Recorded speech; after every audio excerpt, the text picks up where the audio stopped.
puasanya ya, harus semangat. Oke, terima kasih atas waktunya.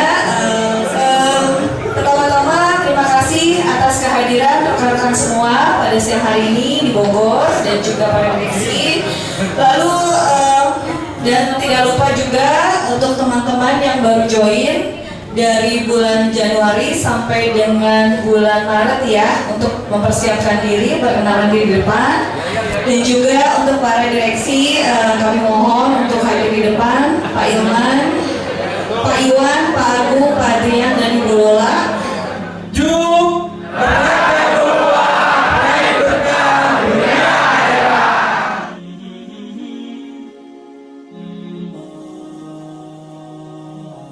Assalamualaikum warahmatullahi wabarakatuh.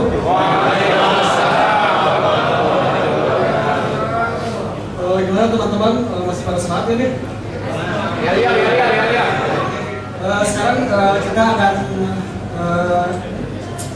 mengadakan tausiah gitu ya. Nanti ada Pak Ustadz dari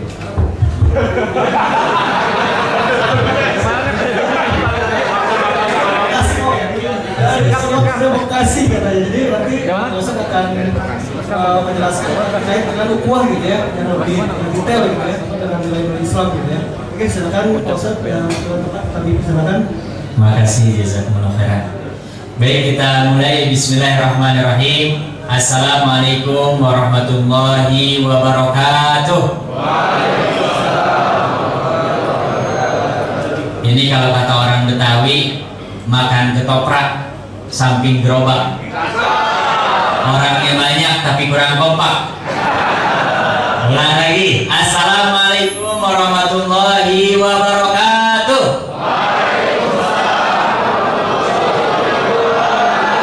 Alhamdulillah, berarti benar ini lagi pada puasa ya. Alhamdulillah, wassalatu wassalamu ala rasulillah Muhammad ibn Abdillah, wala hawla wala quwata illa billah. Rabbi shrah li sadri wa yassir li amri wahlul 'uqdatam min lisani yafqahu qawli, amma ba'du. Alhamdulillah, pertama kita senantiasa bersyukur kepada Allah Subhanahu wa taala dengan memperbanyak mengucapkan alhamdulillahirabbil alamin. Terlebih hari ini kita berada di hari yang mulia, bulan yang mulia, yaitu bulan suci Ramadan. Kita berdoa mudah-mudahan kita senantiasa diterima semua amal solehnya oleh Allah Subhanahu wa taala. Termasuk kita doakan mudah-mudahan perusahaan di mana tempat kita bekerja senantiasa diberikan yang terbaik dan semakin maju oleh Allah Subhanahu wa taala, semua direksinya, stafnya, dan insya Allah seluruh karyawannya, amin ya rabbal alamin. Hidup yang paling nikmat adalah hidup orang-orang yang senantiasa hadir dalam dirinya bersyukur. Karena apa? Orang yang bersyukur yang akan muncul adalah energi-energi yang positif. Ya, beda dengan orang yang kufur. Ya, orang yang kufur itu rumusnya SMS. Apa SMS? Susah melihat orang lain senang, senang melihat orang lain susah. Nah, itu orang nggak bersyukur tuh. Jadi kalau di sini masih ada tetangganya naik gaji, dia naik pensi, nah itu nggak bersyukur. Ya, sebelahnya umpamanya gajinya naik, dia malah tensinya yang naik, nggak bersyukur. Atau ada lagi orang lain naik mobil baru, dia naik mobil ambulan. Kenapa? Jantungnya berdebar kencang, gitu. Nah, ini tandanya orang yang tidak bersyukur. Kalau orang bersyukur, senantiasa bersyukur kepada Allah, minimal paling ringan senantiasa memperbanyak mengucapkan alhamdulillahirabbil alamin.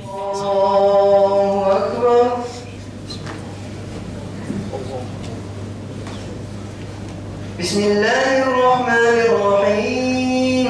Alhamdulillahi rabbil alamin. Ar-Rahmanir Rahim. Maliki yaumiddin. Iyyaka na'budu wa iyyaka nasta'in. Assalamualaikum warahmatullahi wabarakatuh.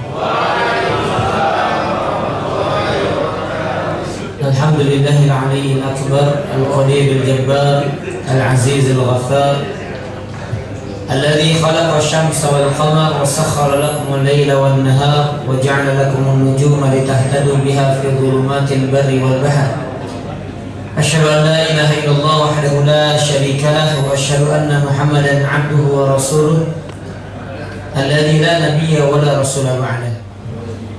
Ya, saya sangat mengapresiasi, sangat takjub, Masya Allah, Bapak Ibu, teman-teman sekalian, sampai malam ini masih melek kuat, Masya Allah ya. Hari ini libur kerja ya. Tadi pagi siang kerja dulu nggak? Memang libur? Enggak juga. Di sini. Oh, ini kerja.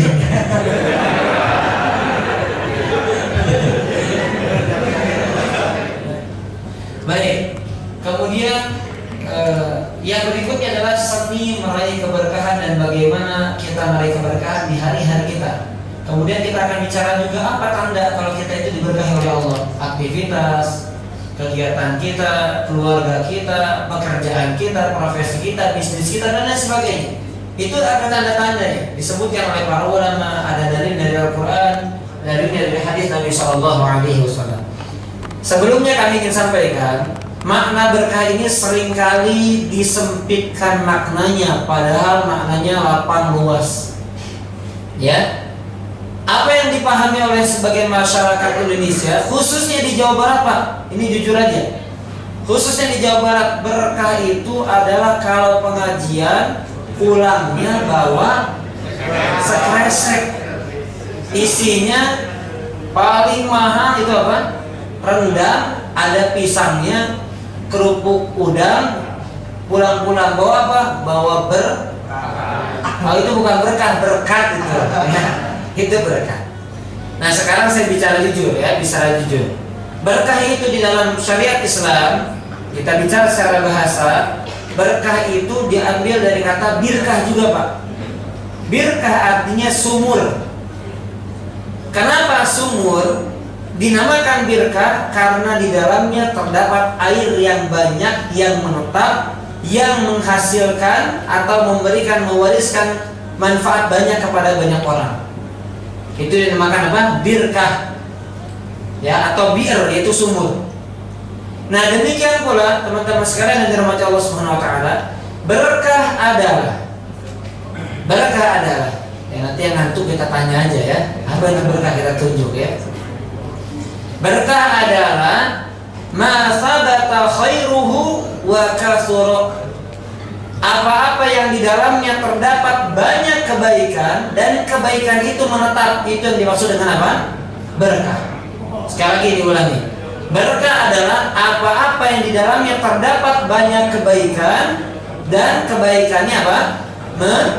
Menetap.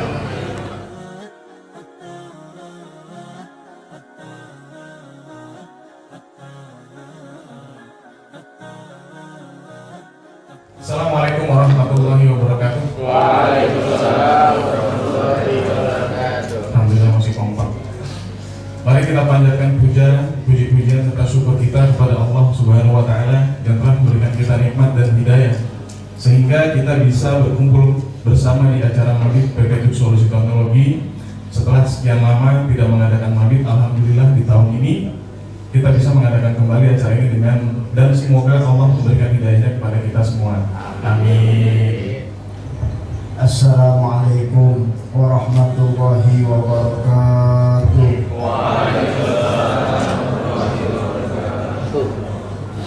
Alhamdulillahi rabbil alamin wa bihi nasta'in ala umuri dunya waddin.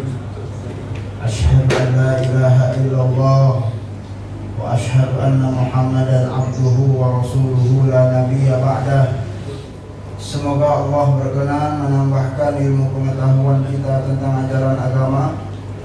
Semoga apa yang kita simak pada subuh pagi hari ini bermanfaat bagi kehidupan dunia dan akhirat kita. Amin ya rabbal alamin. Membahas sedikit tentang judulnya kesaktian kitab suci Al-Quran. Ini sengaja saya menggunakan diksi kesaktian ya. Ini rada-rada bau kelenik begitu ya. Sebab mungkin ada sebagian dari kita yang terkadang tidak yakin kalau Quran itu memiliki kesaktian. Ya, padahal itu merupakan sumber dari sumber-sumber kesaktian.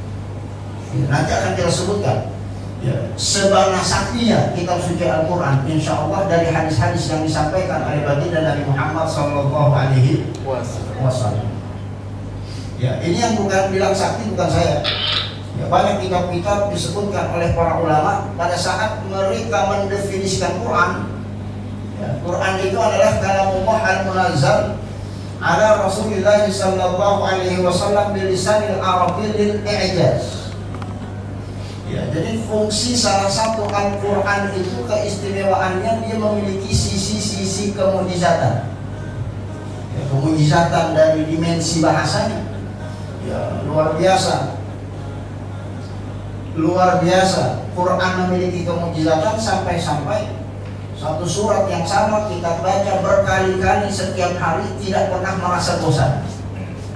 Ya, sementara kalau kita memiliki misalnya nada-nada lagu-lagu ya yang kita suka, ya sering kita dengar, biasanya 10, 100, 1000 kali kita dengar biasanya akan menjadi bosan.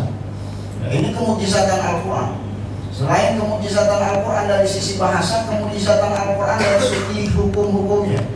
Ya, nanti akan dikupas ya, tentang betapa dahsyatnya isi kandungan Al-Quran yang aturan-aturannya itu amat sangat efektif dan efisien untuk membawa kemaslahatan bagi kehidupan manusia.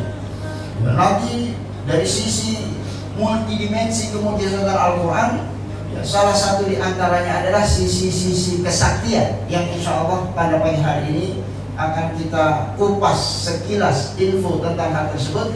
Ya, tentunya tujuannya agar kita ya, berupaya untuk dekat dengan kitab suci Al-Quran, sering membacanya agar kesaktian yang ada dalam Al-Quran itu bisa menyatu pada diri kita semuanya. Amin ya Rabbal Alamin. Insya Allah nanti setelah kajian ini ya, rekan-rekan sekalian akan menjadi orang-orang yang sakti, insya Allah.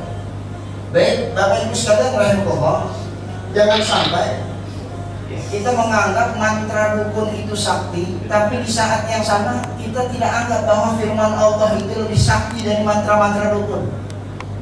Ya, sekarang kan banyak dukun-dukun yang punya kesaktian, ya, yang pengen punya kewibawaan, yang pengen punya kekuatan, yang pengen punya pengasihan, yang pengen punya pengarisan.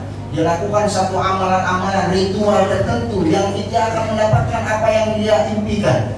Meskipun itu adalah sesuatu yang dilarang dalam syariat agama kita, ya, maka kita ingin memastikan kalau mantra dukun saya sakti, apalagi mantra tanda kutip Allah Azza wa Jalla, kalam Allah, ya, yang diturunkan oleh Allah melalui perantara malaikat Jibril yang diberikan langsung kepada baginda Nabi besar Muhammad Sallallahu Alaihi Wasallam, yang diturunkan di bulan yang paling mulia, di hari yang paling mulia, di malam yang paling mulia, yaitu malam Lailatul Qadar. Baik, rekan-rekan sekalian, salah satu kesaktian Al-Quran, dia mampu ya, mengangkat harkat, martabat, derajat, pangkat, dan jabatan seseorang. Ya, ini silakan rekan-rekan yang sedang meniti karir, kalau pengen karirnya sukses sampai dengan puncaknya, jangan jauh-jauh dengan Quran. Ya, kenapa? Sebab Rasulullah pernah menginformasikan, ini hadisnya saya bacakan. An Umar radhiyallahu anhu qala Rasulullah sallallahu alaihi wasallam, inna Allaha yarfa' bihadzal kitabi aqwaman wa yad'u bihi akharin. Ya, berapa banyak orang yang Allah tinggikan derajatnya gara-gara Quran, dan berapa banyak orang yang Allah hinakan pada saat mereka menghinakan Quran. Ya, dulu ada zaman Nabi itu anak muda diangkat jadi panglima perang, namanya Usamah bin Zaid. Gara-gara dia punya hafalan surat Al-Baqarah, gara-gara Quran diangkat jadi panglima perang. Ya, dalam sejarah kebangsaan kita belum lama kita ketahui ada seseorang ya, kepala daerah, gara-gara kepleset misalnya Al-Maidah 51 akhirnya lengser dari jabatannya. Ya, ibaratnya kita tidak sedang menyebutkan nama personal tertentu, namun kita meyakini bahwa siapapun orang-orang yang menghinakan Quran pasti nanti akan dihinakan oleh Allah Subhanahu wa Ta'ala. Oleh karena itu maka Ya, pada saat kita ingin mencapai capaian tertentu dari target-target yang kita inginkan, dari pangkat dan jabatan, silakan dekat-dekat dengan Quran. Insya Allah itu semua akan Allah berikan dengan izin Allah Subhanahu wa Ta'ala.